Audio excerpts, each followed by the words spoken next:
Salam alaikum, bonjour à tout le monde.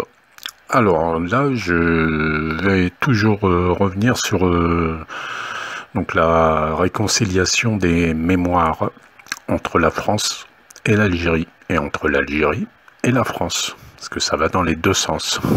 Pour le moment, côté français, ça ne va que dans un sens. Bon, bref. Donc il y a eu un article aujourd'hui sur le journal Le Monde que je préfère appeler l'immonde, parce que bon, c'est plus le monde d'autrefois, le monde diplomatique était très intéressant, très équilibré dans ces articles. Maintenant, bon, c'est fake news, médias mainstream etc. qui soutient les guerres, tout ça. Bon, bref. Donc l'immonde journal aujourd'hui a fait une interview donc dans un historien, Guy Perville. Bref, alors il dit dans son article, dans son interview, la repentance française exigée par Alger est un obstacle à la réconciliation mémorielle entre les deux pays. Non, mais il n'a pas honte, cet homme.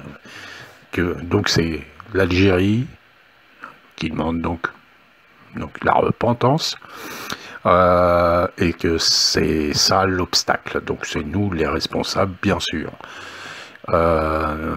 Il dit aussi qu'il exprime son scepticisme quant aux perspectives d'une réconciliation mémorielle franco-algérienne en raison de la repentance exigée de la France par le gouvernement algérien.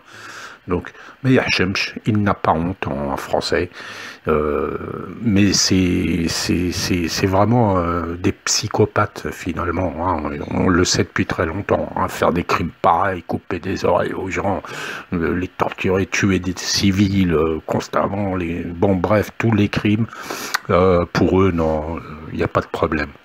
C'est des psychopathes, tout simplement, ou je sais pas, je chercherai le vrai terme psychologique qui correspond. Ce qu'il faut rappeler à ce menteur, alors hier j'ai fait une vidéo en disant les vainqueurs ne demandent pas d'excuses. Ça c'est parce que en fait cette phrase je l'ai sortie il y a longtemps quand je discutais avec quelqu'un qui me parlait oui les excuses, la repentance et machin, et c'était pour le bloquer et lui foutre les boules, parce que c'est vrai qu'après il savait pas quoi dire, il était un peu bloqué parce que dès que tu lui dis nous sommes les vainqueurs, ça passe pas, mais il n'a rien à dire puisque l'histoire en a témoigné. Donc cette phrase, je l'ai sortie, mais il ne faut pas l'interpréter dans le sens où il ne faut pas que la France présente des excuses à l'Algérie.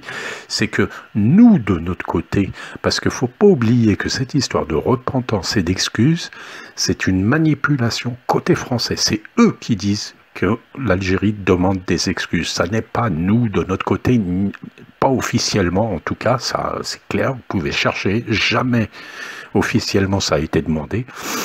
De temps en temps, vous avez un député à droite, à gauche qui dit oui, il faut des excuses, ou un citoyen, etc.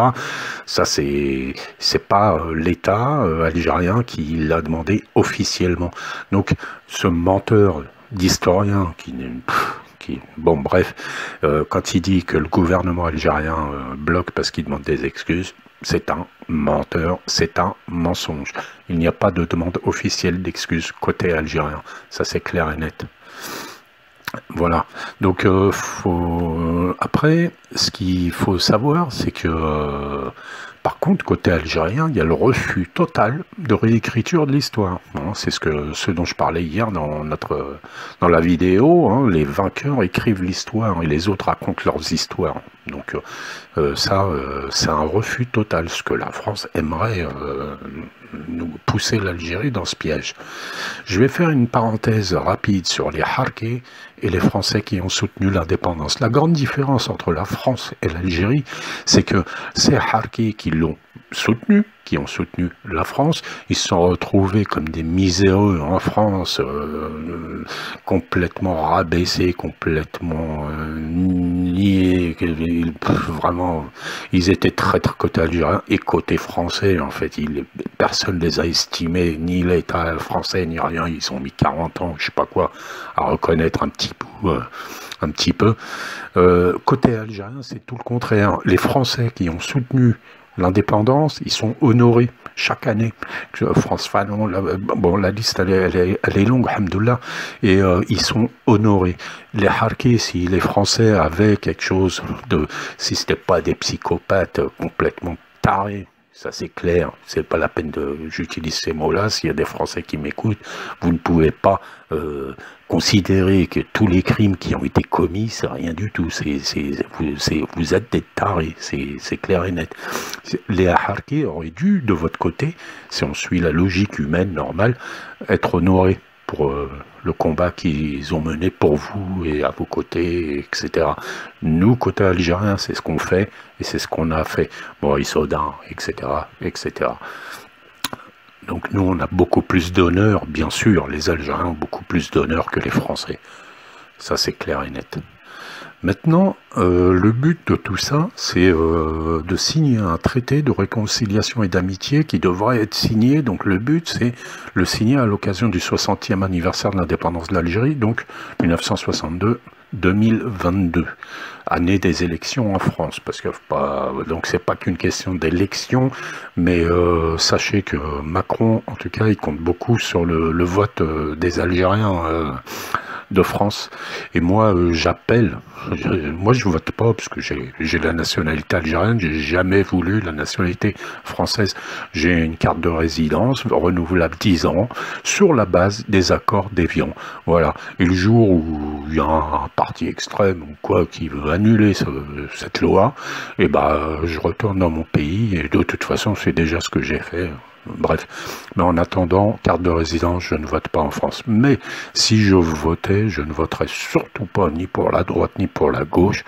Il y en a un seul, mais c'est un tout petit parti qui fait très très peu, éventuellement qui est plus humain, plus équilibré, c'est François Asselineau de l'UPR. Mais en tout cas, moi j'appelle les Algériens à ne pas se faire manipuler par ce fameux traité par Macron qui voudra que vous votiez pour lui, hein, évidemment. Mais bon, ça, chacun est libre après. Donc le but c'était ça. Maintenant, pour une réconciliation authentique, dans la psychologie humaine, il y a 4 étapes. 4 étapes. On va essayer de les décortiquer très rapidement, ça ne va pas durer très longtemps. Alors, tout d'abord, il faut partir du postulat qu'une personne qui vous fait du mal, en fait, elle le fait exprès, même inconsciemment. Donc un État, vous remplacez personne par État, c'est pareil. Elle le fait exprès. Et ensuite, la deuxième chose, c'est qu'elle masque à elle-même ses véritables intentions, surtout lorsqu'elles ne sont pas honorables. Donc ensuite, elle va parler des bienfaits de la colonisation, etc., de toutes ces choses-là, alors que c'est très bien qu'elle fait du mal. Mais le racisme, bon, ne parlons pas, on connaît tous les problèmes qu'il y a eu, mais elle les cache, elle se les masque à elle-même. La France, en Algérie, elle n'a pas perdu que la guerre, elle a perdu son âme. C'est principalement ça son problème. C'est principalement ça son problème. Ensuite, donc là, ce jeu de on s'excuse pas de repentance, blablabli, blablabla, en fait, c'est pour avoir le sentiment d'être dans son bon droit. Voilà. Et que la guerre d'Algérie, les Algériens les ont virés de la guerre et tout ça, et alors qu'ils étaient dans leur bon droit en étant en Algérie. Hein, plus ou moins, c'est un peu ça leurs histoires. Donc il y a les 4 étapes. Il y a l'étape 1, déjà, c'est la demande de pardon. Reconnaître, c'est les crimes. Ça, c'est clair.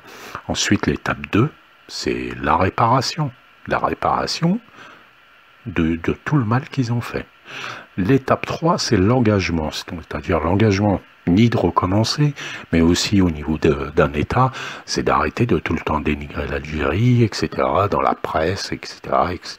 Donc l'engagement de changer vis-à-vis de l'Algérie, arrêter d'entretenir ce sentiment de mauvais qu'ils ont toujours eu à l'égard de l'Algérie. Donc étape 1, étape 2, étape 3, l'étape 4, le pardon est accordé. Et là, c'est une réconciliation authentique quand on suit ces différentes étapes. Enfin, pour conclure, il y a trois choses qui sont très très importantes. C'est la restitution totale des archives, des biens culturels et des restes de résistants. Franchement, faut pas être taré aussi pour mettre des crânes, les conserver jusqu'à maintenant, 2021. Bon, disons que c'était des barbares à l'époque, c'était pas les mêmes mœurs et tout ça, mais maintenant, c'est quoi ce délire de des crânes humains et tout? Bon, laisse tomber, quoi. Faut être complètement taré, toujours. L'étape 2, c'est l'indemnisation des victimes des essais nucléaires et des mines antipersonnelles aussi. Il faut aller plus loin. Tous ceux qui ont eu des jambes arrachées et tout ça, ils payent les prothèses et ils reconnaissent tous leurs crimes encore dans les essais nucléaires. Et la troisième, c'est la reconnaissance donc des crimes contre les civils algériens. À la limite contre les militaires, les quelques militaires qu'il y avait, parce que la majorité c'était du civil en vérité, ou de la guérilla, une armée qui a tué autant de civils depuis 1832 jusqu'à 1962, il faut reconnaître les crimes contre les civils algériens. Voilà en gros ce que j'avais à dire aujourd'hui. Donc l'Algérie, les vainqueurs ne demandent pas d'excuses, c'est à vous qui avez perdu votre âme, qui devez, si vous voulez aller mieux, certainement, vous devez certainement faire quelque chose, quoi. Mais c'est pour vous-même, hein. Nous, on essaye de presque à 12 ans les éduquer, quoi. Vous vous rappelez ce que c'est un être humain. Allez, au revoir, maslama.